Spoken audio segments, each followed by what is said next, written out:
위한 남북소통 프로젝트 오 자유.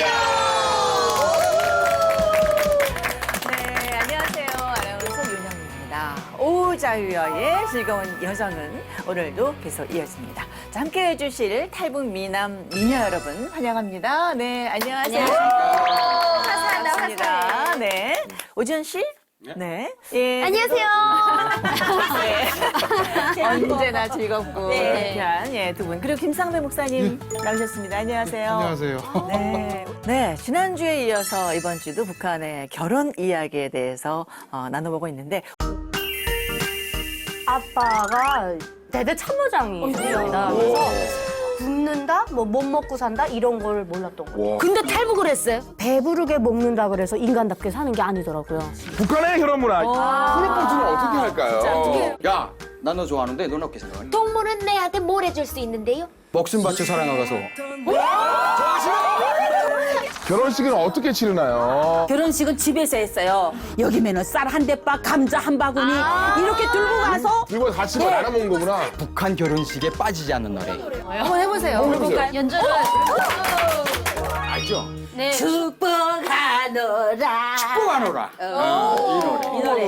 제가 좀 연주를 이게 이제 북한 사람들이 한 달 월급이 2,000원일 때 네. 2,000원이면 2불 정도 돼요. 근데 100불을 받고 다녀요. 우와. 50배. 왜 이 아코디언 수가 동행을 해야 되냐면 전기가 흔하지 않아서 맞아요. 항상 네 피아노를 가지고 다니기는 어렵잖아요. 이게 휴대하니까. 맞아. 오. 제가 반주를 할 테니까 따라서.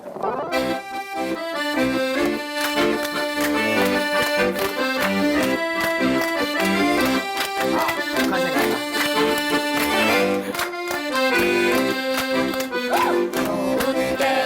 좋은 날 맺어진 사랑 한상의 꽃으로 활짝 피었네 축복하노라 우리 새 가족 축복하노라 오늘의 이 행복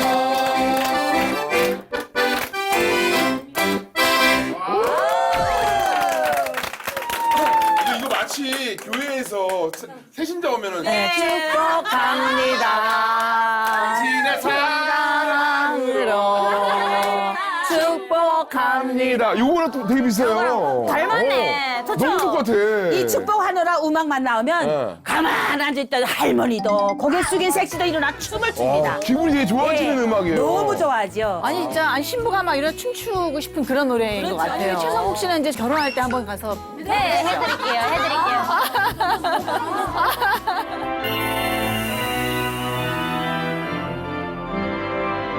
빨리 볼까봐요 이제. 다음 거 한번 볼게요. 다음 거 볼게요. 자, 세 번째 질문입니다. 우리 예, 너무 궁금했어요. 한 주 북한의 동안. 결혼 문화. 이건 몰랐지. 세 번째. 짜잔. 북한에도 신혼여행이 있나요? 아, 이거 진짜 궁금해요. 이거 있어? 있겠지. 저희 때는 제가 98년도에 결혼했는데 저희 때는 신혼여행이라는 게 없었어요. 이동의 자유가 없는데 북한에서 외화를 벌기 위해서 이제 원산 해수욕장 이런 것들 다 개방했어요. 그래서 예전에는 봄이나 가을에 결혼식을 했는데 지금 여름에 해요. 그 이유가 해수욕장 같은 데 돈만 있으면 갑니다. 지금 현재 2020년 북한은 신혼여행이 없다고 하면 정답이 아니에요. 그러니까 옛날에는 없었는데 지금은 변했구나. 전부는 아니에요. 돈 없는 사람은 못 가요. 그렇지만 그렇지. 돈 있는 사람은 굳이 권력이 없어도 돈주들은 갈 수가 있어요. 돈이 있으면 이동을 할 수 있는 거예요. 아, 당연히 있죠. 해외는 네. 못 가죠. 네, 해외는 힘들죠. 네. 그건 해수욕장에 가면은 뭐 비키니 해수욕장 같은 아유, 그렇죠. 그러니까 해수욕- 수영복이라고. 수영복을 입어요? 지금 북한 그 입은 그 수영복을 보고 깜짝 놀랐어요. 우리 비키니하고 별로 차이가 없더라고요. 진짜? 네. 지금요? 예. 그렇게 입으면 안 그래서 잡혀가요? 계속 북한을 이렇게 폐쇄된 국가 이렇게 생각하는데 해수욕장 사진을 보고 깜짝 놀랐어요. 그러니까 북한도 이제는 똑같이 세계 추세를 따라가고 있어요. 자본주의로 많이 물들었네. 네, 그렇죠. 자본주의라기보다는 뭔가 이렇게 그런 거에 대해서 이제 이렇게 네. 오픈한 거죠. 그렇죠. 평양에 네. 문수물놀이장이라는 걸 만들었어요, 김정은이. 올라오고 나서. 인공적인 해수욕장. 네, 그러니까 여기를 말하면 캐리비안 베이 같은 워터파크예요. 그 안에 실제로 4달러 내고 들어가거든요. 맞아요. 근데 비키니 입고 들어가고 아가씨들은 사진 찍으러 가는 거예요. 스마트폰 다 돼 있잖아요. 그러니까 요거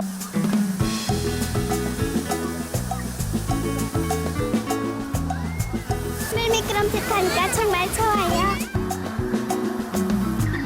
요거 비키니 똑같네. 입고 사진 찍으려고 그 비싼 돈 주고 가는 애들 사진을 많아요. 찍어서 SNS를 하는 건 아니죠? SNS는 아니지만 간직하는 거죠. 네, 개인 소장. 네. 북한은 지금 개인이 유튜브도 하는 세상입니다. 진짜? 북한이 유튜브를 해요? 유튜브 한다고요? 네. 그럼 우리 검색하면 네, 검색하세요. 네, 다 나오고 있습니다. 네, 주선아 씨랑 저랑 유튜브를 했단 말이에요. 예전에 말에 600만 명 넘어 찍었다고. 저희 거를 네. 북한에서 보더라고. 네.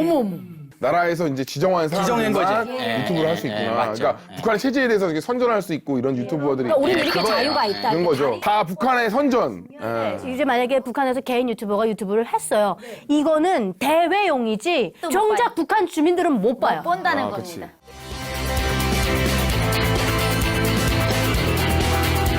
Hello, my dear friends. I wish this beautiful April day could cheer you up a little bit. 우리 상점에서는 조미료와 위생종이 손소독품들이 잘 나가고 있습니다. I'd like to find out what are the most popular products now among people.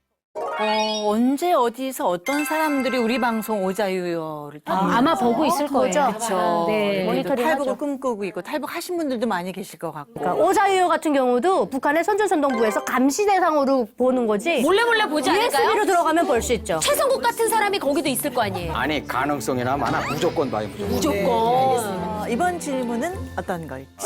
북한의 결혼 문화 이건 몰랐지. 자, 네 번째 질문. 짠. 법적으로 이혼이 가능한가요? 진짜? 북한에서 이혼했다는 얘기는 저는 거의 못 들어본 것 같아요. 이혼 전문 변호사가 있고 뭐 그런가? 북한에도 합법적으로 이혼해요. 아, 사실 이런 얘기는 안 했어요. 근데 대한민국에 와 보니까 이혼이 잘못한 건 아니잖아요. 그럼요. 누가 그래서- 잘못했다 그래요? 그래서 그냥 제 보습대로 제가 2005년에 합법적으로 이혼을 했어요. 법원에서. 네, 근데 북한 사실 안에서? 네, 북한 안에서.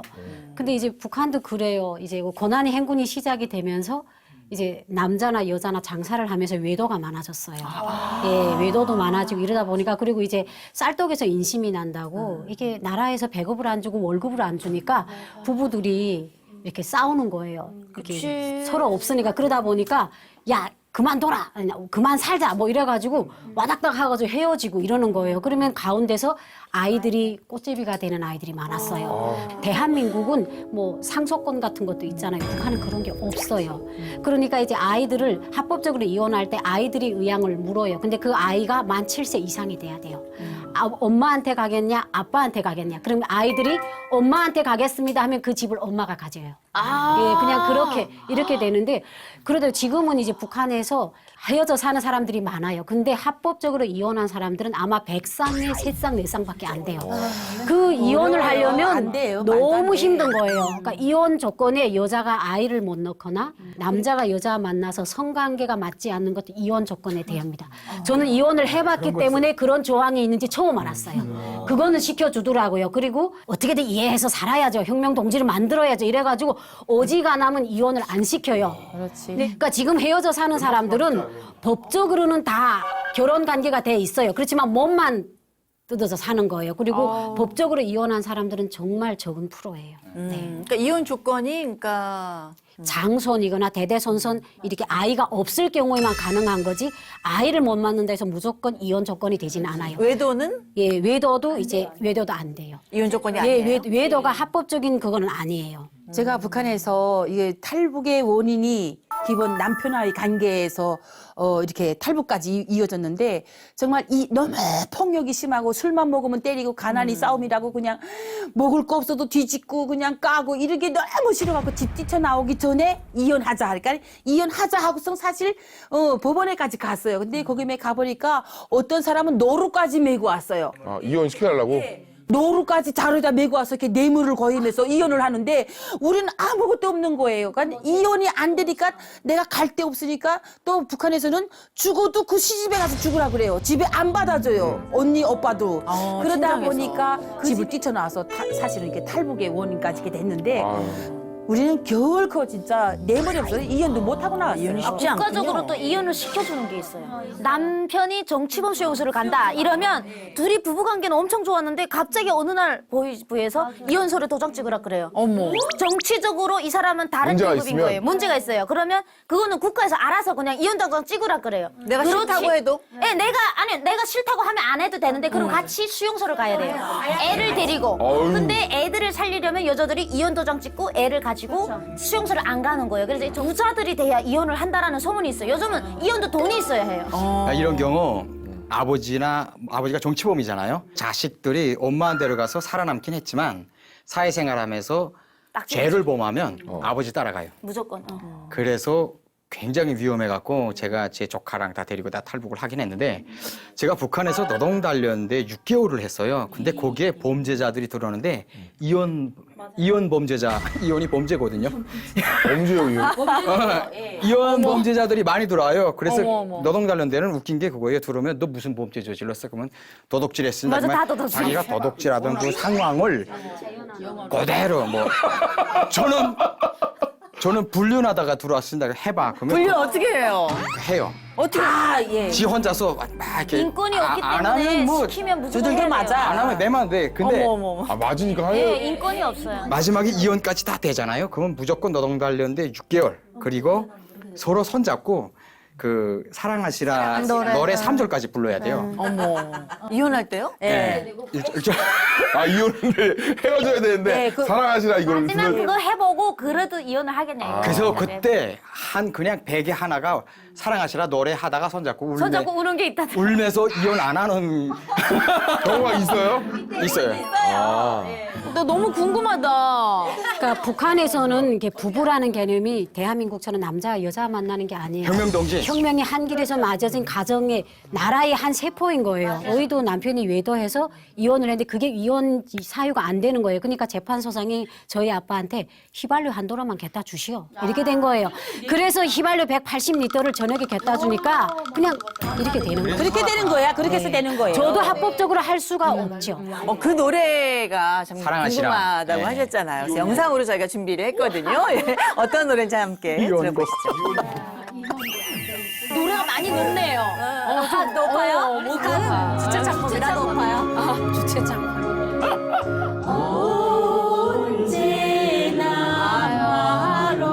그렇지, 서로 이렇게 매겨주거든. 근데 싸울 땐 저런 게 생각 안 나. 그렇지. 그렇지. 저런 여자면 이혼 안 해. 그렇지, 맞지.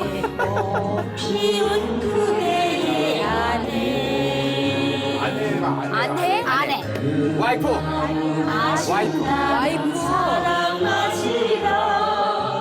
그 수고하신다면 사랑하시라. 노래만 불러. 일생을 약속하던 그 시절처럼.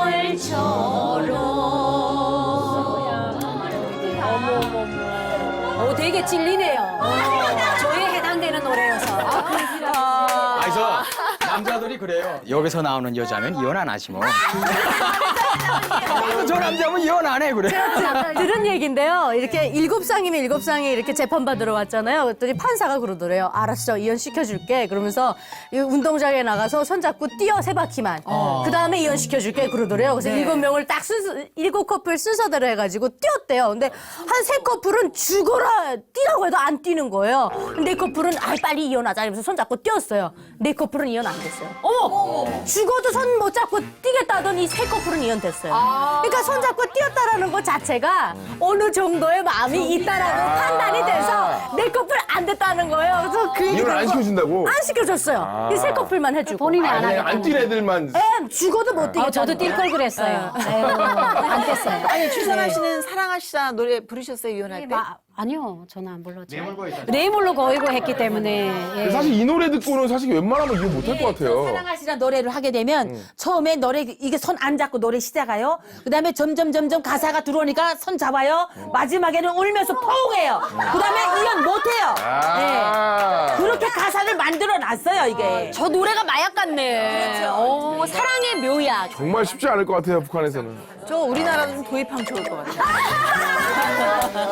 이혼을 하려면 저 노래 부르면서 손잡고 3절까지 불러야 돼요. 불러야 돼. 그리고 그래야 실제로 이혼할 그런 상황에 오면 이 민반 회의가 열려요. 그래서 설미 언니하고 나하고 이혼하겠다는데 그래서 부부를 이렇게 앉혀놓고 예를 들어서 유나 아버지 뭐가 문제나 재판을 하는구나. 네, 유나 엄마 뭐가 문제예요? 이렇게 하니까 우리 남편이 뭐 가사도 안 도와주고 뭐 어쩌고 저쩌고 불평불만이 막 나올 거잖아요. 그러면 우리 장군님께서 이렇게 싸우는 부부를 보면 얼마나 마음이 아파하시겠어요. 우리 당이 어머니인데 이게 인민반장이면 당 일꾼이라고 되는 거예요. 그래서 당에다 얘기를 해라. 어머니 당에 해결 못하는 문제 없다. 이렇게 하면서 어머니 당에서 이렇게 하면 이거 얼마나 속상한 일이나. 그래서 서로 마주보면서 손잡고 이렇게 풀라고 하면서 전 인민반이 떨쳐놨었어. 그게 인민반 회의거리가 돼요. 그러니까 당에다 이야기하면 네. 야 여자가 참으면 싸울 일이 없어. 정말 들고 일어난다. 뭐, 딴 건 모르겠는데, 어쨌든 이혼하기가 어려운 거잖아요. 근데 그건 좋은 것 같아요, 사실. 너무 지금 이혼하기 너무 쉬우니까. 사실 조금만 해도, 야, 이혼해. 바로 이렇게 나오니까. 맞아요. 대한민국 너무 쉬워요. 너무 이혼하기 쉬운 것도 사실 좀 안 좋거든요. 자주 접해서 그렇게 느껴지는 거죠. 예. 먹을 게 없으니까 우리만 싸우는 게 맞아. 아니에요. 온 동네 아주머니들이 끼 때마다 매 맞고 욕 먹는 게 보통이에요. 그래서 대한민국에 탈북한 탈북자 인원에 보면 여자들이 프로수가 더 많아요. 맞아요. 인원수가. 맞아. 예, 30, 40대를 다 뛰어넘은 인원이 너무 많아요. 여자가 70%. 네. 여자들이 그 삶의 그 짐이 너무 무거웠기 때문에 엄마들이 자식들 다 끌고 몽땅 어쨌든, 탈북해. 네, 그 분한테 고마운 것도 있겠네요. 그래서 탈북을 했으니까. 예, 북한에서는 한 가정 한 가정을 사회 세포로 하면서 그 사회 세포가 사회주의 대가정이라고 그래요. 대가정에서 김부자들이 오보이 역할을 하는 거예요. 그렇죠. 아버지 그러니까 역할. 이혼도 그 아버지 품에서 다 해결해라. 어머니가 이거예요. 똑바르지 않으니까 이혼하는 거지. 여자 나서시 돼. 어머니가 문제는 문제네. 이제 국정원에 들어오면 이제 그 가족 관계를 말하거든요. 그래서 저 이혼을 했고 언제 했다고 말했는데 어떤 분들은 이혼을 못 했어요? 그렇지. 못 했습니다 하니까 대한민국에 와서 해주더라고요. 대한민국에서 우리도 가서 35쌍이 예. 35명이 한 예. 번에 법원에 들어가서 뚝딱뚝딱 해갖고 그냥 5분 만에 다 끝나고 나왔어요. 남편이 예. 없는데 이혼을 해요? 예, 예. 대한민국에서 해줘요. 본인이 요구하면. 만약에 내가 여기서 사는데 우리 남편이나 사람이 또 탈북에 와서 야, 너 나하고 부부지간이야. 나랑 살아. 그럴까봐. 예, 싸움이 일어나잖아요. 근데 그럴 수 있겠네요. 이미 전에 나는 들어와서 다른 남자하고 한국 남자하고 결혼하고 있잖아요. 그러니까 이게 또 범죄가 되니까 여기서 다 이혼을 시켜줘요. 네. 목사님은 아까부터 그냥 뭐 나는 부부싸움 뭐 이런 거 전혀 상관없어요. 안 하시네. 아주 참 목사로서 답하기 어려운 질문이세요. 근데 궁금해요. 그래요? 네, 너무 궁금해요. 안 한다고 안 한다 그러면 사모님 보고 계세요. 할 것이고. 사모님 보고 계세요, 그렇죠. 지금. 그러니까 네. 또 한다 그러면 목사도 그럴 것이고. 진실을 말씀해 주셔야죠. 당연히 그렇죠. 하시죠. 네. 사람이 쨍하고 싸웁니다. 그렇죠. 정상이에요. 어떤 면으로 부부싸움이라고 하는 것은 서로 관심이 있기 때문에 사랑하기 때문에 부부싸움이 있는 것이지 사랑의 반대말이 무관심입니다. 사랑의 반대말은 미움이 아니라 무관심하게 될 때 부부싸움 자체도 없는 거예요. 더 비극적이죠. 그래서 부부싸움을 서로 견제하면서 건설적인 부부싸움을 하게 된다면 훨씬 더 유익이 되고 건강한 가정을 이루고 하는데 필요하지 않을까 그런 생각이 듭니다. 어느 정도는 필요한 거고. 어느 정도는 필요해요. 그러니까 의견을 맞추는 그게 필요한 거죠. 그렇죠? 근데 저도 이제 싸움이 목회자랑 살고 있잖아요. 네, 예, 싸우고 예. 뭐 이런 건 똑같은데 예. 그 싸움 이후가 좀 다른 것 같아요. 다르죠? 네, 그래서 이제 성경에 뭐 해지기 전에 풀라 뭐 이런 것도 있고 이제 그러니까 가능하면 먼저 화해하려고 하고 먼저 잊어버리고 약간 이제 그런 면에서 역시 신앙이 있는 사람은 조금 다르군. 예, 그리고 자꾸 신앙 안에서 이렇게 서로 간에 이렇게 해결하려고 하는 화평하려고 하는 이제 그런 게 조금 다르지 제일 않을까. 바람직한 거죠. 이게 극복하는 방법이랄까요? 좀 이렇게 좀 방향성을 좀 이렇게 인도를 해주시면 어떨까요? 제 경우 같으면 3박자를 얘기하고 싶어요. 첫 번째가 사일런스, 조용해라. 시시해라. 침묵하는 것이고 말을 많이 하면 안 돼요. 싸울 때는 이후죠. 해결을 하려면. 그다음에 두 번째 박자가 웨이트, 기다리는 거죠. 기다림. 세 번째가 이제 타임이라고 하고 싶어요. 시간. 왜냐하면은 어떤 그 무드를 조성하는 시간을 가져라. 소통하기 위한 어떤 그런 시간을 가져라. 그렇게 되면 시간이 문제 해결하고 시간이 지나면서 아까 얘기했던 뭐 침묵이나 기다림이나 이런 속에서 자기 자신을 돌아보고 기독존이라고 하는 장점이 뭐냐면 모든 것이 내 잘못이고 그래 내 탓이지 라고 하는 마음이 드는 게 그 용서하는 마음이고 내가 죄인이지. 그게 장점이에요. 내가 죄인이다. 그러다 보니까 나중에 시간을 갖고 나중에는 이제 화해가 되고 그래서 저는 이제 그 공식을 하나 얘기하고 싶어요. 그게 뭐냐면 5 빼기 3은 얼마죠? 2죠? 잘 아시네. 잘 아시는지 모르겠는데 그게 뭐냐면 삼행시로 해볼까요? 5 해보세요. 5회를 3. 내가 3번만 더 생각하고 내 생각을 빼면 2. 이해가 된다. 세번 어떤 오해라도 어떤 오해라도 내가 3번만 더 생각하자. 그래서 내 생각을 빼야 돼요. 내 생각을 집어넣으면 안 돼. 남의 입장에서 그러면 상대방 입장에서. 이해가 돼. 이해가 되면 회복되는 거 아니겠어요? 맞아요. 그렇죠? 쉽네요. 5 빼기 3은 2다. 5 빼기 3이 그럼 이제부터 그러면- 부분에다가 그걸 딱 걸어놨으면 그래, 맞아. 딱 들어가는 데다가 부분에다가 자, 이쯤에서 우리 윤설미 씨의 파란만장한 결혼 이야기 또 궁금해지는데 남편하고 이 기구한 운명으로 이렇게 맺어졌다는 얘기를 들었습니다. 어떤 사연이 있으셨나요? 네, 뭐 저도 이제 유나 씨 못지않게 집안이 괜찮았어요. 이제 집안이 괜찮지 않으면 이 아코디언이나 악기를 못해요. 절대 이 못해요. 악기가 이제 한 1,500불짜리 악기를 맸었는데 그때 집이 500불 할 때였어요. 북한이 집이 쌀 때가 제가 어릴 때 집세채. 집세채를 메고 다닌다 늘 그런 얘기를 듣고 다녔는데 운방울 비쌌어요. 맞아요. 운방울이 맞아요. 1,500불이었었는데 그래서 제일 비싼 악기 이렇게 좋은 거 이렇게 가지고 좋은 학원도 이제 사실 금성학원도 이제 아버님이 많이 이제 로비를 하셔가지고 네 그래서 들어가게 됐고 나는 항상 그 북한의 세상에 부러움없어라는 노래가 있었습니다. 하늘은 푸르고 내 마음 즐겁다. 네 늘 이 노래 부르면서 하늘이 푸르고 내 마음 늘 즐거웠어요. 왜? 누가 김정일 표창 받았어. 그럼 아빠 저 우리 친구 받았는데 나는 그럼 아빠가 전화 한 통화 하면 다음 날에 김정일 표창 내려와요. 그러면 맨날 그런 삶을 살다 보니까 세상이 난 북조선이 세상에서 제일 잘 산다. 조선민주주의인민공화국이 제일 잘 살고 막 난 제일 행복한 말하는 대로 이루어지니까. 상대적으로 너무 행복하니까. 너무 행복하니까. 근데 사람들이 굶어 죽는 것도 몰랐던 게 왜냐면 평양 갔다 내려오면 겨울에 애들이 이렇게 누워서 자고 있어요. 이불을 안 덮고. 밖에서. 그럼 그건 사체예요. 사실 겨울에 꽃제비들이. 그럼 아빠 이거 아빠 하면 아빠가 탁 막아서 이제 차에 태우고 가고 그리고 모르게 항상 이러다 보니까 막 너무 행복했는데 아빠가 49세가 돼서 암이 오셔서 일찍 이제 돌아가게 되신 거죠. 근데 세상을 전혀 모르다 보니까 북한 땅이라는 걸 모르고 살다가 아빠가 딱 돌아가시게 될 때 그때 알게 되는 거죠. 밖에 나가봤더니 나는 우리 집에 막 1000만 년 먹을 돈이 있고 막 그런 줄 알았는데 북한 간부들은요 사람 그냥 쓰러지는 순간 아무것도 없어져요. 권력이 있을 때만 풍족하게 살거든요. 그래서 살다가 시장에 나갔는데 아니 이 사람들은 배급도 안 주고 나는 정말 북한 이민들이 대단한 거예요. 왜 데모를 안 할까? 나는 잘 먹고 잘 살아서 그렇다 치고 그래서 도저히 못 살겠더라고요. 저는 도저히 힘들고 그래서 살아갈 수 있는 앞이 새까맣더라고요. 어떻게 살아갈지를 모르겠는 거예요. 그래서 아빠라는 큰 산이 없어졌으니까. 없으니까 이제는 북한의 실체를 죽어야 알게 돼. 됐구나. 꽃제비가 돼야 되는 거죠. 그러니까 실체를 알게 된 거예요. 그래서 근데 또 꽃제비 되기는 싫고 당연하죠. 그러니까 명예라는 게 있잖아요. 뭔가 다 이렇게 잘 살던 게 있는데 그래서 어떻게 다른 애들처럼 시장에 나가서 장사를 할 거며 생각만 해도 너무 끔찍해서 그냥 도망가자.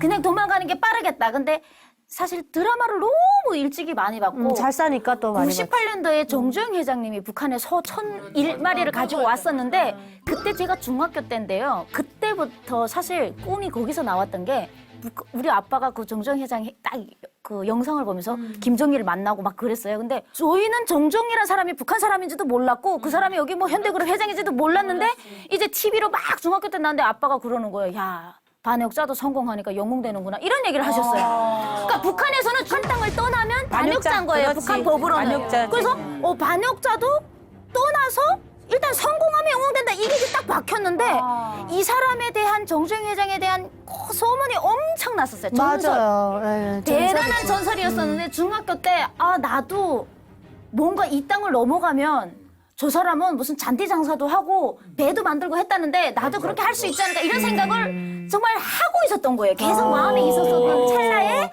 아빠가 일찍이 암이 와서 갑자기 돌아가시게 되고 그래봤자 아코디언 애들 레슨 해봤자 얼마 되지도 그냥 않고. 코 묻은 돈 떼먹는 거고 그러니까 이게 정주행 회장이 될 꿈을 안고 아, 난 정정이 되겠다. 아까 그냥 일단 넘으면 잘 되는 줄 알았어요. 그러니까 일단은 나는 북한 땅을 딱 이제 보면서 그러니까 충격적으로 순간에 북한 땅을 스캔을 하고 이 땅에서는 희망이 없다.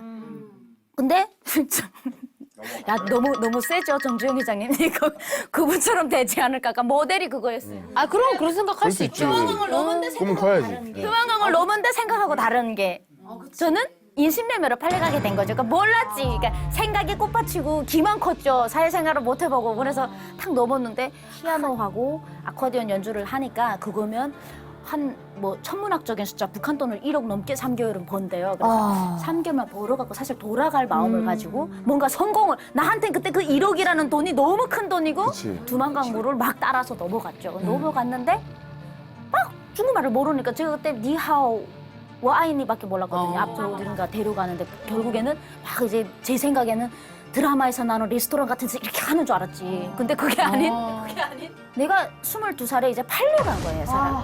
인신매매. 인신매매. 근데 북한에서 살면서 인신매매 있다는 것도 교육이 안 돼 있었고 그렇지. 모르고 하다 보니까 아예 모르지. 그냥 어이씨, 내가 누군데 막 이런 거 할 생각이 없고 아 이제 집 나오면 개고생이구나.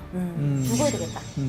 안 되겠다. 너무 무서워가지고 그래서 이제 어떤 집에서 저를 이제 사들인 거예요. 근데 중국에는 중국 사람들은 그게 인신매매라고 안 해요. 중국은 중국 문화가 있는 게 중국 여자를 데려올 때도 돈을 꼭 줘요.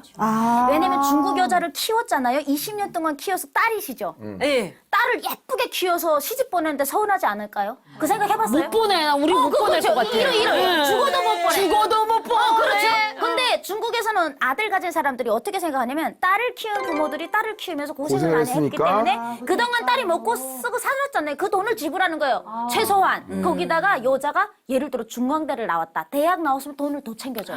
장학금까지 드렸기 때문에. 더 많이 줘야 네, 된다. 그래서 중국 여자들이 대학교 나오면 그때 당시 중국 돈으로 20만 위안을 줬고요. 북한 여자는 2만 위안. 10배 싼 거예요. 근데 그래서 중국에는 돈이 없으면 색시를 데려올 수가 없어요. 장가를 못 가요. 그러다 보니 북한 여자를 데려오게 됐고 저는 거기에 끼어서 저는 막 이상하게 막 성공할 줄 알고 왔는데 인신매매로 팔려가게 됐고 신랑감도 없어.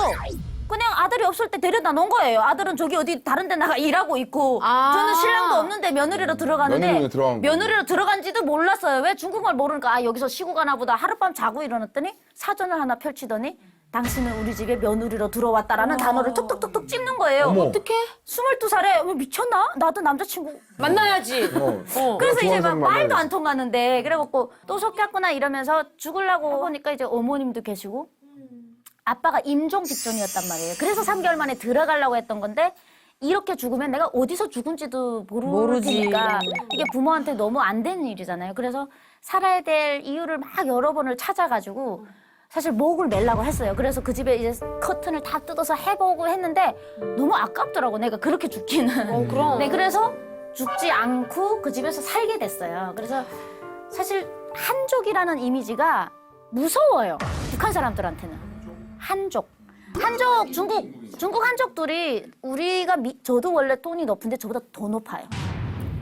뭐 기본 말하는 게 싸우는 것처럼 들린단 말이에요. 맞아. 거기다가 사람들이 체격이 다 거구예요. 북한에서 나실나실하게 날씬한 사람들만 보다가 배가 이만한 사람들 보면 거기다 막 여름에 남자들 우떡만 까고 다니지 막 보기만 해도 너무 무서운 거예요. 이게 보는데 다 범죄자 같이 보이는 거야, 목소리가. 근데 어떡하겠어요. 내가 살려니까 그런 얘기가 있잖아요. 이제 한마디 말이 천냥 산다. 근데 말은 할 줄 모르는데 뭔가 내가 어차피 이 집에서 살아나가려면 계획을 세운 거죠. 계획을 이 사람들하고 잘 지내야 돼. 왜냐면 그래도 나를 보호해줄 사람들, 이 사람들밖에 없으니까 잘 지내서 돈을 훔쳐가지고 어머니 조국으로 도망가자. 이렇게 계획은 딱 알차게 엄밤 세운 거예요. 그래갖고 아침에 딱 일어나서 워아이 마마. 그게 제가 아는 시어머니가 중국어를 되지. 다 동원했어요. 아까 얘기했잖아요. 와인이와 니하오, 마마. 빠바, 마마 이건 다 알잖아요. 근데 어머니께서 저를 막 안고 우시는 거예요. 왜냐면 어차피 제가 너무 무서워하는 걸 아셨는데 그래서 시아버지, 시어머니를 발 계속 씻겨줬고 그리고 아버님이 이제 청바지를 입고 이제 일하러 나갔다 오면 청바지 맨날 다려주시는 내가 계속 다려서 아버님한테 이렇게 올렸거든요. 내가 이쁨 받아가지고 어디다 돈 숨긴지를 내가 알아내야 되니까. 그렇지, 그렇지. 네, 그럼 다 계획이 있었어요. 중요한 정보를 캐내야지. 난 계획이 있었죠. 어디가? 네, 뭐니 해도 이기 위해서 내가 도망을 가니까. 그러니까 이렇게 해주면 아버님께서는 이제 웃기지만 하지 말라는 말 안 하고 항상 이제 우리 얼마나 좋으셨겠어요. 자기야 이렇게 해줬다 이러면서 발 제가 막 씻겨주고 아빠 엄마 발을 한 번도 씻겨본 적이 없어요. 그래서 아유, 그때 어떡해. 진짜 그때 많이 울었어요. 발을 씻기면서 내가 왜 나를 낳아준 어머니 아빠의 발을 한 번도 안 씻겼는데 여기 이 인신매매로 팔려고 이 사람들 발을 씻기고 앉아있나. 또 이제 한 보름이 지나니까 아빠 어머님이 막 싸우시는 거예요. 서로 발을 씻겨주겠다고. 그러니까 어떻게 니만 계속 씻겨주겠냐. 아, 며느리. 내 발을 씻겨준다고. 그래서 아빠가 씻겨준다고 하고 어머니 씻겨준다고 하니까 사실 저는 이제 다른 이유가 있어서 한 건데 그분들은 진심으로 받아들여서 그래서 제가 이제 오른발은 아빠 거 왼발은 엄마 거 둘이서 싸우지 말고 씻어라 이러다 보니까 시간이 흐르면서 말이 안 통하는데 정이 들기 시작하는 그치. 거예요. 그래서 한 달이 됐더니 신랑감이 왔어요. 신랑을 못 보고 결혼한 거야 거기 가서.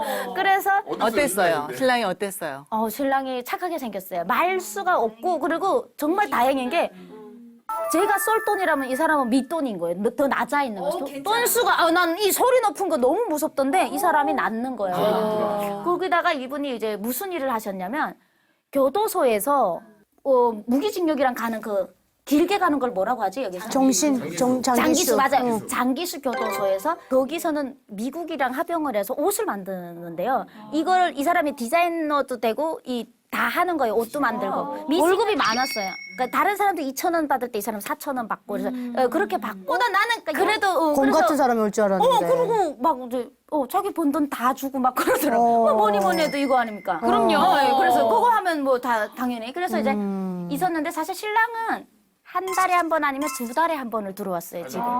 뭐 정이 뭔지도 모르고 살다가 저는 끝내 돈을 못 찾았어요. 알고 봤더니 이제 이런 종이장 하나에 들어가 있고 그것도 또 비밀번호가 알아야 돈을 꺼낼 수 있는 상황인데 제가 이제 그거를 다 알았을 때는 제 배에 아이가 있었어요. 임신을 해서. 그래서 어쩔 수 없이 애를 정말 떨구려고 했죠. 애를 못 낳겠다. 싫더라고요. 내가 이렇게는 못 낳겠다 해서 몇 번 떨구려고 했는데 절대 안 떨어집니다. 살아는 살아요. 안 돼요. 이거는 진짜 하나님이 주시는 거라 이게 내 마음대로 할 수 있는 게 아니에요. 그래서 그때는 이게 혹이다고 생각을 한 거죠. 그래서 결국에는 마지막 9달 때까지 애가 안 떨어져서 제가 오토바이를 끌고 일부러 그 집 앞에 가서 사고를 내버렸어요. 애가 탁 떨어지라고. 근데 저는 엉덩이가 다 찢어졌는데 애긴 건강해. 그리고 그날이 애기 낳는 날이었어요. 예정일이었구나. 아닌데 제가 이게 사고를 내다 보니까 애가 이게 위험해진 거예요. 양수가 터지고 위험해지다 보니까 바로 그날이 애기를 떨구려고 하다가 애가 빨리 나왔어. 애기 생일이 됐구나. 맞아. 생일이 돼서 2주를 앞당겨서 난 거예요. 그래서 병원에 가서 누웠는데 아기를 진짜 딱 낳으려고 하니까 무섭더라고요. 팔다리가 부러지지 않았을까. 내가 너무 애를 떨구려고 노력을 해가지고 그래서 얼마나 미안할까. 너무 미안한 거예요. 근데 아기를 딱 낳았는데 선생님이 아기 괜찮다. 그래서 선생님 하이즈 정상마 애 정상적이라고 물어봤더니 정상 하는데 정상이다 해서 그래도 어차피 낳는 내 새끼인데 근데 정은 없더라고요. 첫 애라서 모르고 그냥 내가 얘 때문에 인생 망쳤다. 이런 생각을 하고 있는데 누워 있는데 이제 아기가 이제 선생님이 이제 눈 뜨니까 아기 안아보겠냐고 하는데 진짜 안 안아보고 싶은 거예요 처음에. 그래서 무슨 아기 뭐 싫어요 이렇게 하면 너무 인간성 없어 보여서 뭐 갖다 주세요 이랬더니 아니 아기가 문을 탁 여는데 애가 막 아즈러지게 우는 거예요. 막 그렇게 우는데 나한테 반항하는 것 같더라고. 아유 건강해진 건데 그게. 그래갖고 지금 저도 그러고 있는데 아기를 선생님이 아기가 우네요 이러면서 이제 팔 빨리 펴라요 아기 안게. 그래서 팔을 딱 폈더니 아기가 여기 딱 누워서 이제 순간에 울음을 굳히는데 왈칵 울었잖아요. 그렇지. 세상에 나온 지 4시간밖에 안 된 애가 엄마 냄새를 맡고 안정감을 가지고 눈물을 딱 울음 그치는데 그쳐요. 이 22살, 23살 처먹은 나는 그때까지 애기라고 내가 왜 애를 낳아야 돼 이런 거였는데 요 세상에 빛을 본 4시간짜리 애보다 못한 거예요 내가. 너무 못하더라고. 내가 왜 얘를 이 내 새끼 떨굴라 했을까 너무 가슴 아파갖고 죄책감.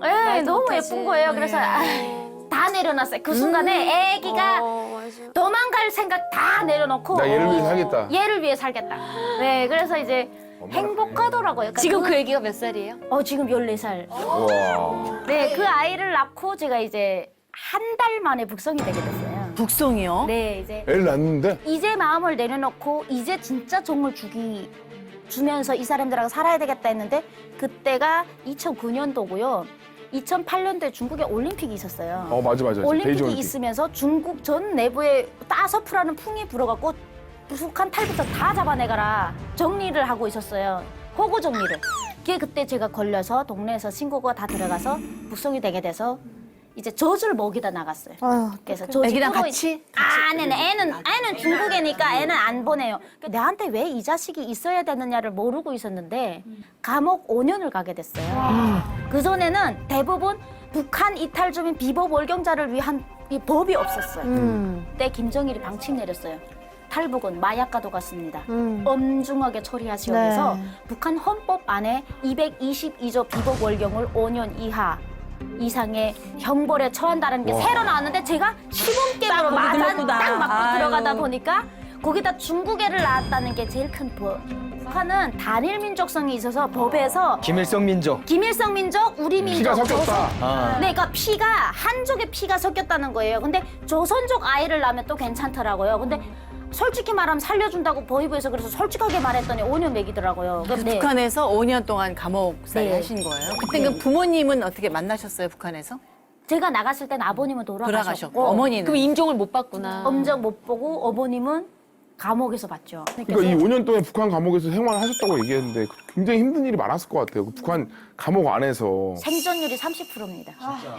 거기서 어떻게 사셨는지 좀 얘기를 좀 해주세요. 기저귀도 어떻게 살아남으셨어요? 진짜 우리 딸 때문에 살았습니다.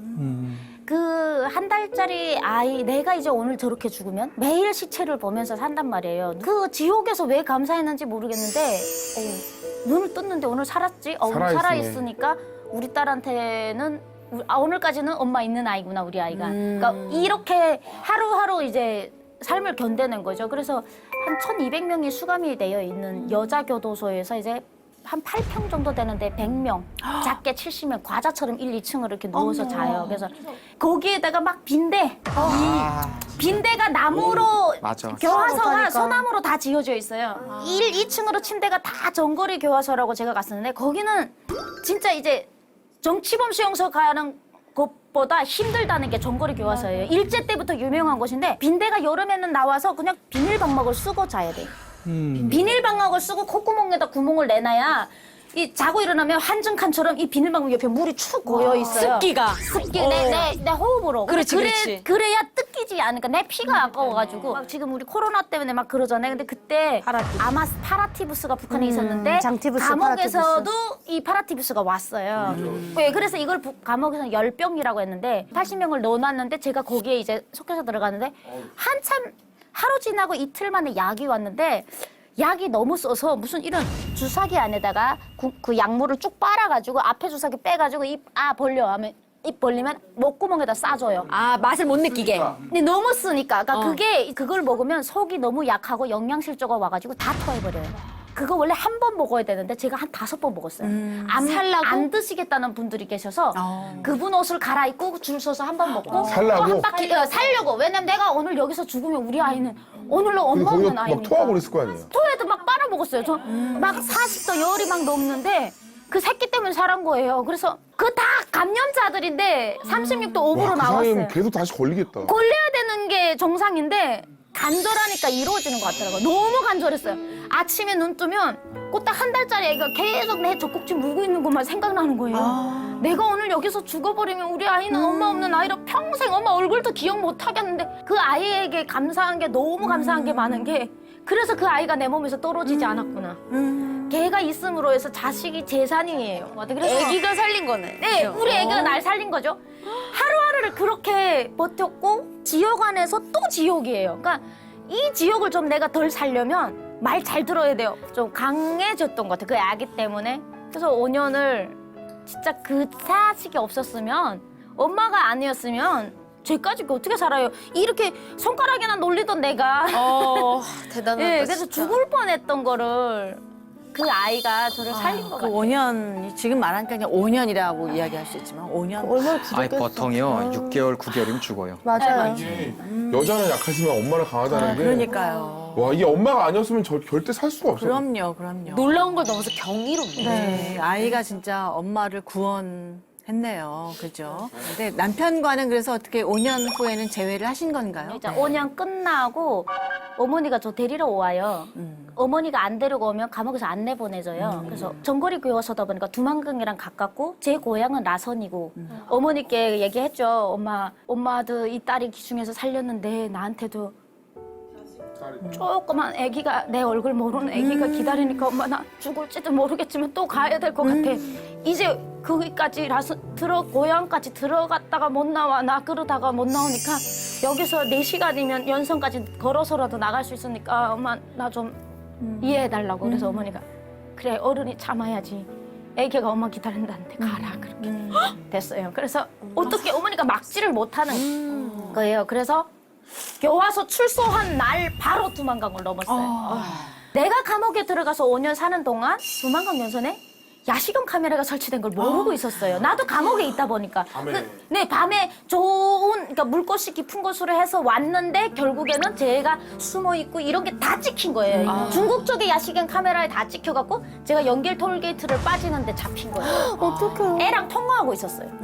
택시기사 전화번호를 가지고 우리 시댁하고 연결을 해서 어디까지 오면 돈 달라는 대로 줄 테니까 걔 안전하게 데려와 이렇게 연락이 돼서 제가 중국어를 하니까 우리 딸이 그때 지금 6살이 된 거예요. 만날 수 있는. 그 한 달짜리 애가 그래갖고 엄마를 이제 사진으로 봤던 애가 잠을 못 자고 좋아하는데 이게 톨게이트에서 딱 잡힌 거예요. 연길 톨게이트에서. 그래서 다시 또 북송이 되게 된 거죠. 또 감옥살이 하신 네, 거예요? 또 그런데 이제 이때부터 이제 우리 하나님이 역사하신 거예요. 이때부터도 아니고 처음부터 다 역사하셨지만 그렇죠. 제가 지금 느끼기에는 그때 넘어갔을 때 제가 사실 죽으려고 그랬거든요. 죽어야 되겠다 했는데 생각지도 못한 곳에 은인이 나타나가지고 네, 저와 친분 관계가 있는 은인이 보이부에 나타나가지고 생각지도 않은 데서 그분이 거기서 빼주셨어요. 이렇게 갈 수 있게 도와주신 분께 쥐약을 달라고 그랬어요. 이제 잡히면 내가 죽지 않으면 이 사람도 위험해지니까. 그래서 쥐약을 이제 두만강물 넘을 때 이제 뜯고 넘었어요. 그러니까 뜯을 시간도 없을 것 같아서 이렇게 뜯고 넘었거든요. 그래서 넘어가지고 그냥 무조건 잡히면 그냥 무조건 마셔버리자 이렇게 해서 이제 탁 두만강을 딱 넘자마자 저는 야시경 카메라가 이젠 있겠구나라는 생각을 하고 있었기 때문에 바로 그냥 앞에 산에 바로 뛰어 올라가가지고 정신없이 뭔지도 모르고 막 올라갔는데 정말 아니나 다를까 한 20분 지났나요? 제가 이제 넘어왔던 곳으로 이제 변방대 차들이 위위 하면서 막 왔다 갔다 하면 저를 못 찾는 거예요. 왜냐면 저는 혼자서 그냥 앞에 산에 붙어 있고 산이 이제 빼곡했단 말이에요. 완전 3일을 걸었던 것 같아요. 중국 핸드폰이 하나 있었는데 핸드폰이 안 터지는 거예요. 북한에서 무슨 방지파를 계속 쌓아가지고 안 터지는 거예요. 그래서 힘들게 걸어가지고 한 3일 만에 풀 때까지. 그제서 이제 신랑과 재회를 한 겁니다. 그래서 이제 신랑이 이제 엄청 고생을 많이 했고요. 북한에서 감옥 생활하는 그 5년, 6년 기간에 이 사람이 돈 벌어서 다 우리 어머니한테 보냈어요. 북한인지 살았는지도 모르는 우리 어머니. 북한의 어머니. 북한의 어머니들. 그게 왜냐면 이제 북한에서 중국 전화를 쓰는데 핸드폰을 쓰는데 짜리가 138 이렇게 되면 이게 우리 엄마 번호라는 걸 알았던 거예요. 그래서 몇 년 감옥에 갔는지도 모르고 그 긴 세월을 꾸준하게 보낸 거예요. 그 돈을 가지고 어머니가 매달 저를 먹여 살리고 면회오고 이랬었던 거죠. 근데 저는 모르고 있었고 그러고 나와서 그 사람이 그렇게 고마운 거예요. 그렇지. 예수님의 사랑이다. 요즘 사람 같지 않은 거예요. 너무 감사해서 이제 한국도 신랑이 가라고 했어요. 오자마자. 너무 미안하다고.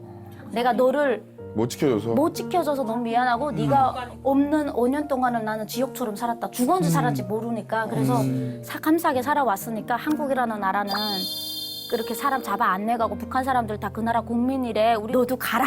이렇게 돼서 제가 사실 안 보내요. 한족들이. 여자들이 한국 갔다가 도망갔다가 안 온다고 안 보내서 온 친척들이 다 결사반대를 한 거예요. 설미를 북송시키지 않을 그런 힘이 있는 사람이 있으면 손들어봐라. 얘 이제 나가면 죽는데 도망가면 어떠냐고. 내 딸이 엄마가 살면 되지. 도망가면 어떠냐고. 한국 가서 도망가면 어떠냐고. 목숨이 살아있어야지 내 새끼가 엄마 있는 아이인데. 그러면서 막 이제 이모님이랑 이제 시어머님 앞에서 설득을 해갖고 자기가 직접 데리고 베트남까지 데리고 왔어요. 왜 또 직접 데리고 왔냐면 탈북이 이제 10명, 15명씩 막 묶어서 오다 보니까 그러다가 중간에 잡히면 빼도 박도 못하고 한국 기도가 돼버려요. 그렇지. 그래서 넘어가면서 저한테 이제 자기의 이제 청자켓을 벗어주면서 저 사람 허리 꽉 잡아. 산 올라가는 거, 허리 잡지 말고 배를 꼭 이렇게 떨어질 수 있어. 아프니까. 그렇게 하고 부담 가지지 말고 너는 그냥 팔려온 아이였고 나에 대해서 미안한 감 가지지 말고 살아온 것마다 너무 감사하니까 한국 가서 뒤돌아보면 그냥 행복해. 이런 얘기를 하는 거예요. 그래서 뭔 그딴 얘기 하냐고. 다시 만날 건데. 다시 만날 건데 그딴 말 하지 말라고. 나 가자마자 너 데리고 올게. 이렇게 하고 이제. 그러니까 아직도 귀에 이제 계속 징징대는 게 너 무조건 행복해야 돼. 무조건 행복해야 돼. 라는 애를 계속 하는 거예요. 그래갖고 이상하다 하면서 뭐 갔어요. 그래 가서 안전하게 이제 베트남, 라오스에서 이제 태국에서 이제 한국까지 와서 국정원 또 있을 땐 전화를 못 해요. 3개월을 마치고 하나은에 와서 전화를 했어요. 근데 신랑을 안 바꿔주는 거예요, 전화로. 그래서 이 사람 왜 안 바꿔주지? 근데 어머니께서 신랑 자꾸 어디 갔다고 그러는 거예요. 내가 막 들떠가지고 이제는 나 하나원 와서 좀 잘 왔다고. 그리고 나 이제 나가자마자 혼인신고 해가지고 이제 다 데리고 와서 살 거다. 한 3번 했는데 전화를 안 바꿔주는 거예요. 그래서 그때 그러면 나보고 자꾸 전화하지 말래요. 그래서 내가 이놈이 무슨 여자가 생겼나 보다. 그래서 나보고 아까 그 베트남에서도 혼자 잘 살아라고 그랬고 이 사람이 그때 32살이었어요. 그래도 전화하지 말라는데 어떻게 전화를 안 해요. 애한테도 연락하려고 다시 전화했더니 어머니가 막 우시는 거예요. 왜 우냐 그랬더니 남편이 하늘나라를 갔다는 거예요. 그리고 무슨 거짓말을 이렇게 그렇게 얘기하면 내가 전화 안 할 줄 아네요. 근데 그때도 안 믿기더라고요. 내 눈으로 신시펀펀한 사람 손잡고 왔는데 그게 뭔 소리니? 그랬더니 뇌수막염을 심하게 앓고 있은 상태에서 저를 데리고 그 베트남까지 약을 먹으면서 왔다는데 제가 약 먹는 걸 못 봤어요. 그래서 이 사람이 그랬던 것 같아요. 마지막인 거 알고. 그래서 하나 나왔을 때 벌써 이 사람이 없어졌어요. 그래서 그때도 정말 못 믿고 그로부터 1년이 지나서 제가 중국을 다시 찾아서 묘를 쫓아가서 울었어. 거짓말인 줄 알았어요. 그래서 이제 사람마다 살다 보면 인연이라는 게 참 안 좋은 인연. 저 같은 경우에는 처음에 진짜 안 좋았다고 생각했는데 그 사람이 이제 다 우리 하나님이 쓰셔서 그 마지막 끝까지 자기 생일 다 할 때까지 저를 대한민국이 큰 선물이죠. 그래서 행복하게 살라 했구나. 그래서 지금도 이제 한국 와서 살면서도 제가 좀이라도 불행하고 힘들어질 때 그 생각을 해요. 나보고 행복하라는데 내가 불행할 이유가 없지. 나 행복하게 살아야지. 그래갖고 아기는 이제 그 다음 해에 대학 나가요, 중국에. 1년 있다가 여권 떼주거든요. 그때 나가서 딸내미는 비행기 타고 데리고 오고 지금 뭐 둘이 잘 살고 있습니다. 진짜. 그만 좀 울어. 그만 좀 울어. 너무 몰입을 했어, 지금. 그러니까 에휴 참. 이게 실화라는 게 참 안 믿겨지네요. 그냥 보세요. 이게 하나님께서는 사람들의 인생 한 명 한 명 인생의 스토리를 다 쓰고 있다 그러잖아요. 그러니까 주님께서 스토리 작가라고 얘기하시잖아요.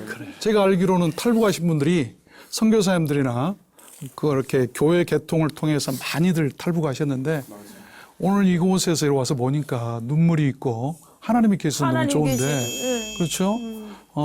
그 멜텔이라고 하는 사람이 쓴 급하고 강한 바람처럼이라고 하는 책이 있어요. 거기에 보면 이런 얘기가 나와요. 그분이 선교지를 가서 복음이 전혀 들어가지 않았던 그 미개 지역이나 아프리카 같은 데 갔을 때 아까 하셨던 그런 신비로운 일들이 나는 거예요, 지금도. 독을 마셔도 사람이 안 죽고, 뱀에 물려도 죽질 않아요. 그런 그 기적들이 지금도 나타난다는 거예요.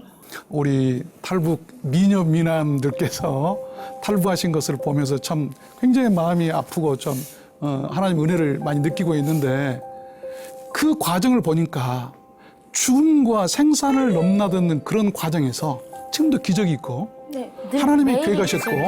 하나님이 동행하셨다는 것이 그대로 드러나는 신사도행전적인 그런 어떤 것을 느껴서 너무나 감동이 되고 이 프로그램을 통해서 정말로 뭔가 좀 복음이 증거되고 새로운 어떤 비전들이 제시됐으면 얼마나 좋을까. 그러다 보니까 진짜 이게 어떻게 보면 예수님께서 우리를 신랑으로서 신부를 데리고 오잖아요. 근데 그 신랑을 통해서 정말 우리 설미 씨를 데리고 온 거잖아요. 그 어려운 상황에 있고 우리는 갇힐 수밖에 없는 사람이고 감옥에 있을 수밖에 없는 사람들인데 결국에는 이제 자신이 죽음을 근데 그런 것들을 이제 신랑을 통해서 배웠잖아요. 그러니까 아 이게 진짜 어떻게 보면 진짜 복음이고 이게 진짜 우리 이 시대에 사람들이 알아야 될 복음이고 그 신랑을 통해서 제 예수님의 모습들을 대신해서 보여준 거잖아요. 근데 그런 사람들이 그런 게 실제로 지금 이 시대도 일어나고 있고 우리 그 하나님께서 이 갇힌 북한이라는 나라에 있는 사람들을 데리고 오고 싶은 마음을 그 신랑을 통해서 보여준 것 같아요. 이 얘기. 한 역사와 어떤 그런 과거를 이제 닫으셨으면 또 새로운 길이 우리 설미 씨에게 있을 거예요. 그 길을 하나님께서 인도하고 계세요.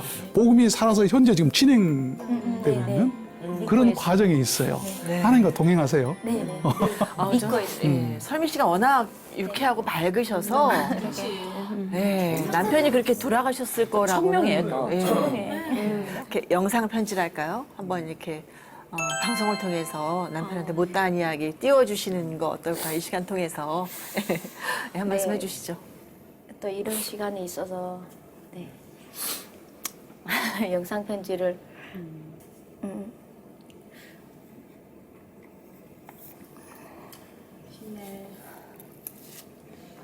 이제는 이제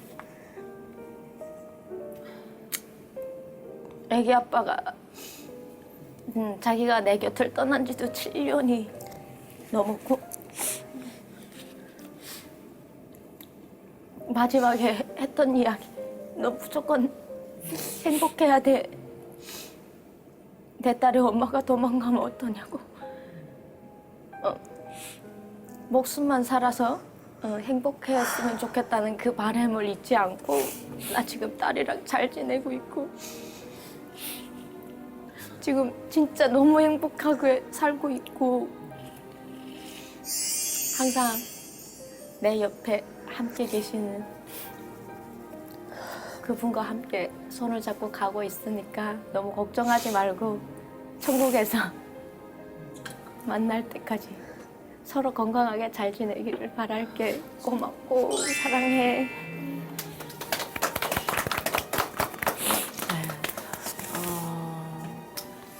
중국인 그 시어머니 시아버지하고는 네. 연락을 하시나요? 매일 영상 통화를. 아, 정말? 네, 제 딸이 또 매일 영상 통화하고 이제 방학은 무조건 딸이 중국에 갑니다. 한국에도 네. 오셨나요? 한국에는 제주도에 왔었습니다. 만약에 함께 같이 놀았었고요. 아, 진짜? 예, 한쪽들이 원래 한국에 오기가 힘들어가지고요. 3일 비자 내고 여행 비자로 제주도밖에 올 수 없어서 그리고 통화는 매일 하고 계시고 저희 시어머님이 막 이제 요즘 쌍꺼풀도 하셨고 우와. 오 이뻐져가지고 네 그래서 또 핸드폰 바꿔주고 이러면 어머니 계속 자랑하고 다니세요. 우리 딸이라고 그러거든요. 며느리라고 안 하고 아 우리 딸이 써머더 많이 이렇게 중국말로 뭐든지 다 사준다고 자기한테 그러면서 뭘 하나 해주면 이만큼 불려가지고 그러니까 제가 잘 안 해줄 수가 없어요. 그래가지고 맨날 연락하고 지내고 언젠가는 진짜 모시고 와서 이제 살았으면 좋겠어요. 네, 꼭 그렇게 했으면 좋겠네요. 윤삼일 씨 이야기를 들으면서 부부의 소중함 다시 한번 절절하게 느낄 수가 있었는데요. 그럼요. 부부 굉장히 중요하죠. 하나님의 계획 속에 이루어진 가정이니까 우리가 기독교적인 부부관. 솔로몬 얘기하기를 이 세상 모든 것이 다 헛되다. 헛되고 헛되니 헛되고 헛되도다. 그 중에 너희들이 수고한 가운데서 얻은 분복, 너희들에게 정해진 몫의 어떤 복이 있다고 한다면 사랑하는 아내와 같이 기쁘게 사는 것이다. 이것만이 세상에서 헛된 세상에서 누릴 수 있는 분복이다. 그런 마음으로 부부관을 형성하고 나아가면 행복하지 않을까. 그러네요.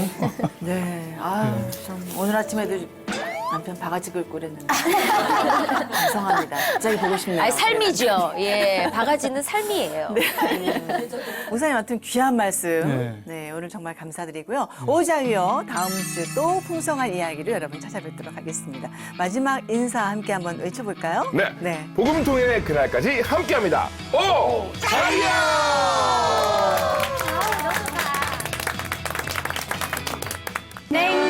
냉면, 평양냉면, 천하제일 진지로세. 평양냉면을 냉면으로 인정하지 않습니다. 한 젓가락에 쭉 끝. 이게 진짜 최고의 또 순대를 맛보여 드리겠습니다. 우리 요즘 좋아, 이거.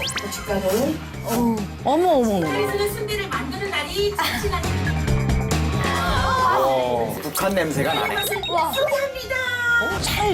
냄새가 예술이에요. 북한 감옥에서는 안 줘요. 힘이 나. 네, 저는 아직도 이제 그 트라우마로 자리 잡는 음식이 있습니다. 그건 건빵인데요. 건빵을 두고 국물을 쳐요. 어머니 좀 줘요 하면 어머니가 야 팔아서.